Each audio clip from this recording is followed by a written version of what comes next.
ஆகா விசு மையநேய அன்பர்கள் அனைவருக்கும் வணக்கம். இன்றைய பதிவு வாழ்க்கை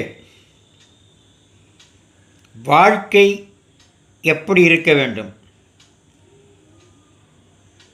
மனம் ஒரு லேசாக இருந்தால்தான் வாழ்க்கை நன்றாக அமையும்.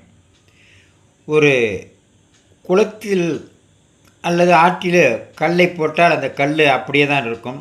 ஆனால் ஒரு இலையை போடுங்கள், அது அந்த நதியின் நீரின் ஓட்டத்தோடு அந்த இலை மிதந்து போய்க்கொண்டே இருக்கும். காரணம், இலை லேசாக இருப்பதுதான். ஆகவே மனசை லேசாக வைத்துக்கொள்ள வேண்டும். அதனுடைய விளக்கத்தை இந்த பகுதியில் இப்பொழுது பார்க்கலாம். ஒரு நாள் பூமியை கீறிக்கொண்டு ஒரு புழு வெளியே வந்தது. அது கொஞ்ச காலம் வாழ்ந்தது. அந்த புழுவை ஒரு வண்டு சாப்பிட்டது. அந்த வண்டு கொஞ்ச காலம் வாழ்ந்தது. பிறகு அந்த வண்டை ஒரு தவளை சாப்பிட்டது. அந்த தவளை கொஞ்ச காலம் வாழ்ந்தது.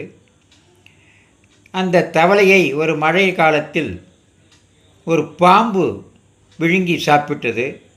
அந்த பாம்பு கொஞ்ச காலம் வாழ்ந்தது.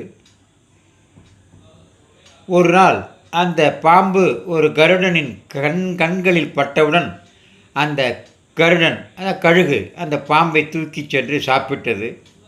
அந்த கழுகு கொஞ்ச காலம் வாழ்ந்தது.